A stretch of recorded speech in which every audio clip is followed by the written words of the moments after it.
यानी कि भारतीय जनता पार्टी कहीं ना कहीं भीतरे भीतर ये बात के तैयारी कर रहा बा कि अगर नीतीश कुमार झटका देता रहे तब का कल जाई, अगर नीतीश कुमार लालू संग जाता रहे तो का कल जाई, अगर नीतीश कुमार अलग से सुपर गठबंधन बनावता रहे तब का कल जाई। और ये सारा चीज पर मंथन हो रहा बा। नीतीश कुमार के 15 साल के उपलब्धि पर भारतीय जनता पार्टी के चुप्पी बहुत कुछ है। गाड़ी पर भी उनका के चला जाता तो ठेल के आवत रहे, गुड़के वाला गाड़ी पर बैठ के आवत रहे, एयरपोर्ट से निकल तो देखल ही हो। और वह लालू प्रसाद जीप लेके निकल जाता रहे अपने छोट भाई के खोजे खातिर नीतीश कुमार के। भोरे भोरे जीप, पुरनकी जीप जो रहे ओकरा के लेकर के खोजे निकल जाता रहे नीतीश कुमार के। दीने में ललटेन जरा देता रहे कि भाई हो बिजली के रोशनी में कहा जाना नीतीश कुमार के ने भुला गई, अब ललटेन के रोशनी से उनका खोजल जाए। ललन सिंह पूरा कार्यक्रम के हैक क्लियर रहा और ललन सिंह के पूरे बयान में नीतीश कुमार के विशेषता बतावे के सबसे मुख्य कारण जो रहा वो ये रहा कि नीतीश कुमार के मुख्य बात बतावे और नीतीश कुमार के विकास लालू के विकास से बढ़िया बा ई बात बतावे में उनका पूरा समय लग गई। जीतन राम मांझी मुख्यमंत्री के कुर्सी खातिर दावेदारी ठोक दिले रहन, वो घड़ी जरूरी रहे नीतीश कुमार के ले आवल, कारण कि नीतीश कुमार से समझौता हो गई रहे कि नीतीश कुमार अब महागठबंधन बनी हैं और साथे साथे चुनाव लड़ी हैं। यह चलते जीतन राम मांझी के विरोध में खड़ा होकर के और विधानसभा में उनका के हरवले, उनका के मुख्यमंत्री के कुर्सी से इस्तीफा देवे के पड़ो और नीतीश कुमार पुनः मुख्यमंत्री के कुर्सी पर बैठले। और एक पीछे कहीं ना कहीं लालू प्रसाद और कांग्रेस रहे।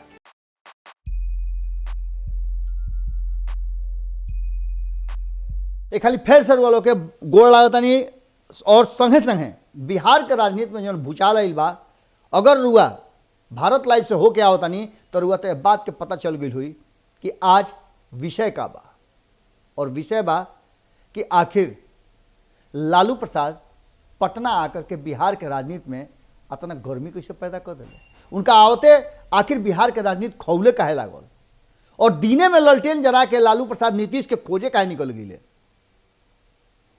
पहले सुबह सुबह जीप लेके निकल रहन, लेकिन नीतीश कुमार से भेंट ना भइल। पहले निकल ले तो जाके तेज प्रताप यादव से भेंट कैले। और लालू प्रसाद राजनीतिक रूप से एगो अलग तरह के धारा के लेकर के चल रहा बा।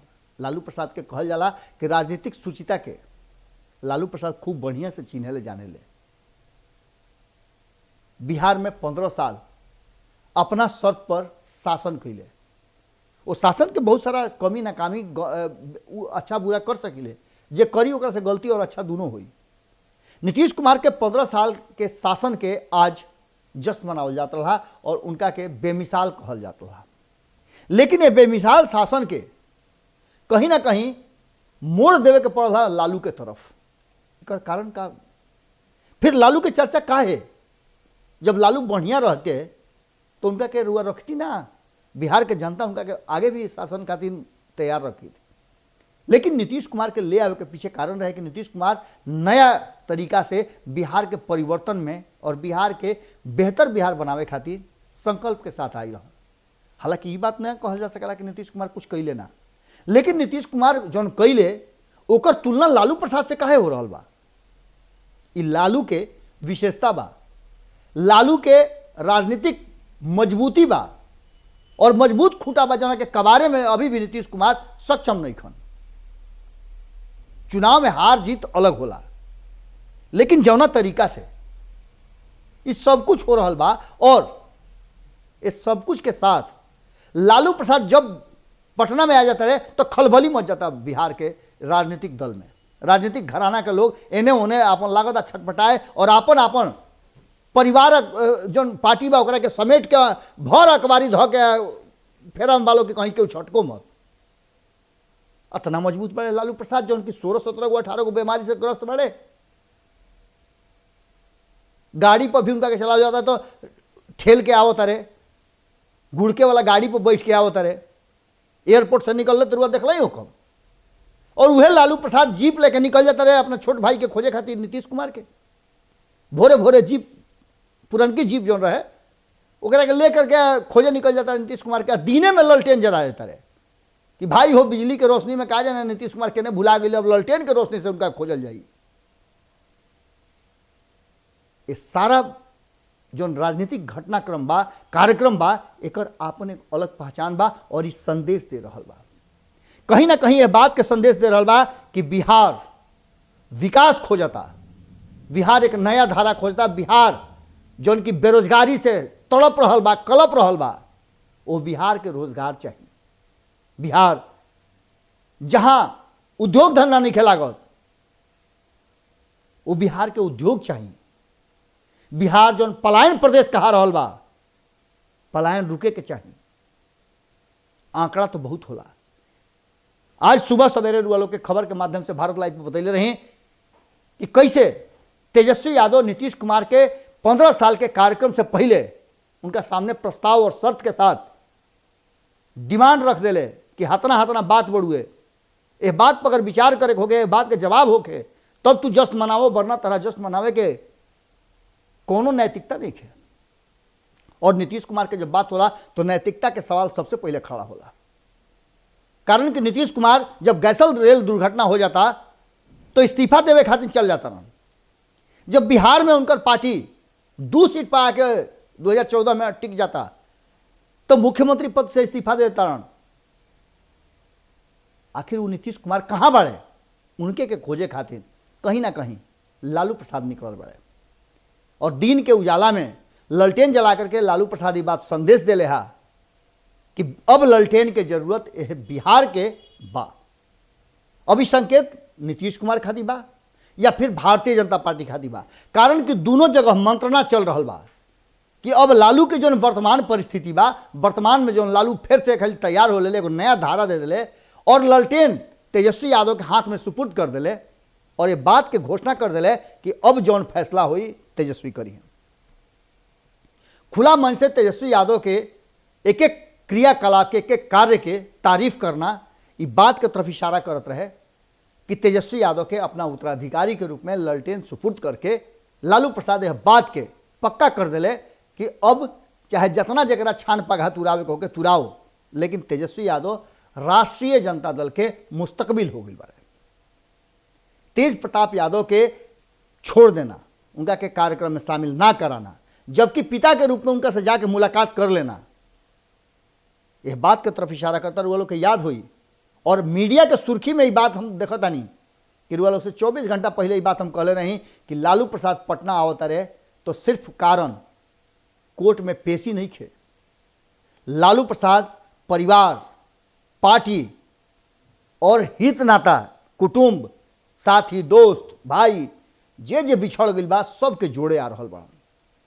और यह उस समय बार रुआ लोग के इहो इशारा कैले रही। यह बात के मीडिया के सुर्खी में, अखबार में रुआ जाके पढ़ी तो अखबार के सुर्खी में भी बात बा कि लालू प्रसाद अपना परिवार के समेटे आयल बाड़न, अपना पार्टी के समेटे आयल बाड़न। जो तेज प्रताप यादव खिसियाइल बड़े उनका के मनावे आयल बाड़न। लालू प्रसाद बिहार में सत्ता परिवर्तन के टोह में आयल बाड़न। वो खोजे खातिर आयल बाड़न कि कतना हिलल डुलल बाड़े मुकेश सहनी, वो यह बात के खोजे खातिर आयल बाड़न। ललटेन दिन में जरा करके और लालू प्रसाद असही नहीं कर खोजत। लाल बुझक्कड़ हवे लालू प्रसाद। बिहार के राजनीति में रुआ याद हुई कि जब जीतन राम मांझी मुख्यमंत्री के कुर्सी खातिर दावेदारी ठोक दिले रहन, वो घड़ी जरूरी रहे नीतीश कुमार के ले आवल। कारण कि नीतीश कुमार से समझौता हो गई रहे कि नीतीश कुमार अब महागठबंधन बनी हैं और साथे साथे चुनाव लड़ी हैं। यह चलते जीतन राम मांझी के विरोध में खड़ा होकर के और विधानसभा में उनका के हरवले, उनका के मुख्यमंत्री के कुर्सी से इस्तीफा देवे के पड़ो और नीतीश कुमार पुनः मुख्यमंत्री के कुर्सी पर बैठले। और एक पीछे कहीं ना कहीं लालू प्रसाद और कांग्रेस रहे। जब जीतन राम मांझी 2017 में नीतीश कुमार वापसी कर लेता रहे एनडीए में और जीतन राम मांझी को छटपटाहट हो जाता तो लालू प्रसाद उनका के कुशन दे करके अपना संगे बुलावता रहे, अपना गठबंधन के हिस्सा बनावता रहे और बेटा के एमएलसी बनावता रहे। आज फिर से वो स्थिति आ गई बा कि पुनः मूसिको भव, महागठबंधन से एनडीए, एनडीए से महागठबंधन, यह धारा चल रहा बा। यह बीच में नीतीश कुमार के प्रयास रहा, और प्रयास के कहीं ना कहीं लालू प्रसाद जबरदस्त झटका दिले बड़े। लोग के खबर के माध्यम से बतौले रही कि कहीं ना कहीं जौन कलकत्ता में भइल ममता बनर्जी नीतीश कुमार के संघाती लोग के, पवन वर्मा होकर चाहे अन्य लोग होके, और कांग्रेस के कीर्ति झा आजाद के शामिल करौली वो योजना में कहीं ना कहीं लालू प्रसाद के बहुत बड़ा योगदान बा। लालू प्रसाद दोनों के औकात बतावल चाहत रहन कि देखा हमरा में का औकात बा, देखो हम कैसे तरह के भीतरे भीतर तार माटी कोड़ के तार जमीन के गीला ढीला कर सकीले, और ये काम कैले। इस बात के समझ के नीतीश कुमार भी बैकफुट पर बाड़े। पवन वर्मा नीतीश कुमार के बहुत करीबी में से कहल जाता है, जैसे आरसीपी सिंह बाड़न। अब तो आरसीपी सिंह भी जब मुख्य कार्यक्रम होता तो आरसीपी सिंह दूर से बैठ के लगी से घोड़ा के घास किया होता रहे कि बड़ा बढ़िया काम कैले रहा नीतीश कुमार जी 15 साल एनडीए कैले रहा। एक खातिर एनडीए के साथी दल के बधाई। मुख्य कार्यक्रम से भी वो अलग रहे है। ललन सिंह पूरा कार्यक्रम के हैक कैले रहे, और ललन सिंह के पूरे बयान में नीतीश कुमार के विशेषता बतावे के सबसे मुख्य कारण जो रहा वो ये रहा कि नीतीश कुमार के मुख्य बात बतावे और नीतीश कुमार के विकास लालू के विकास से बढ़िया बा, ई बात बतावे में उनका पूरा समय लग गई है। जितना देर बोल रहे हैं उतना देर यह बात बोल रहे हैं। विकास के खाका जो खिंचाई है, विकास के जो ढांचा बनल है, वो ढांचा में कहीं ना कहीं जमीन लालू प्रसाद के रहा, जना पर ईंटा जोड़ियावे के काम नीतीश कुमार कैले। इस बात के स्पष्ट तरीका से कहले।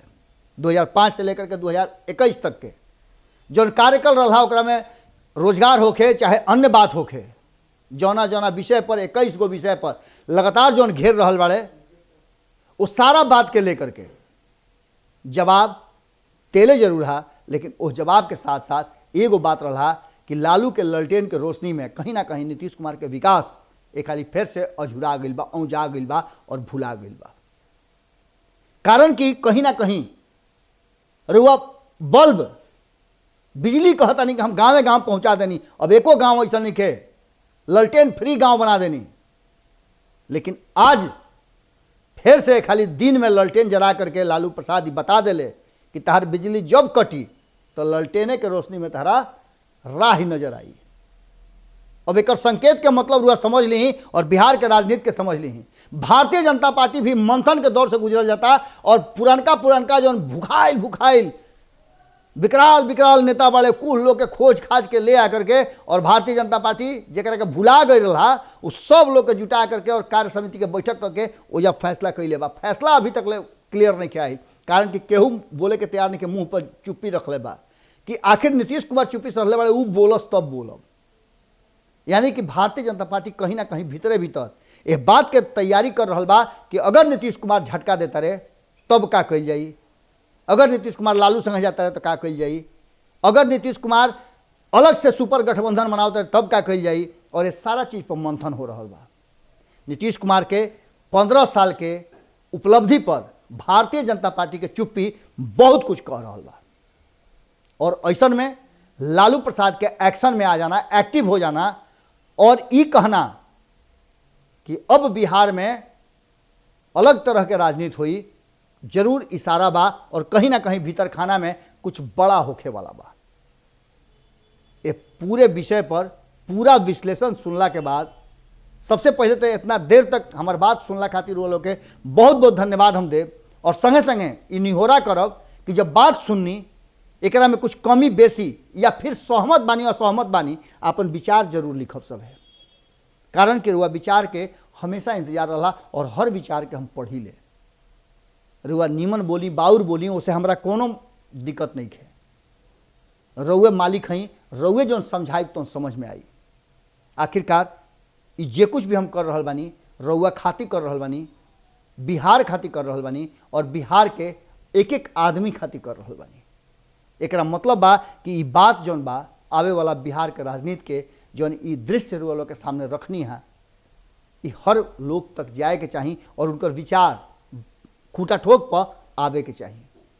रुआ कमेंट के इंतजार में हम बानी। फिर काल रुआ लोग से भेंट हुई, नया विषय हुई, नया बिहार के राजनीति के बात हुई, और अन्य विषय पर रुआ अगर कुछ विषय बा रुआ मन में विचार में तो वो रुआ बता सकीले कि आखिर कौना विषय पर रुआ लोग खातिर खोज के ढूंढ डांट के उसाफ फटक के ले आकर के खबर बताई। गोड़ लागत।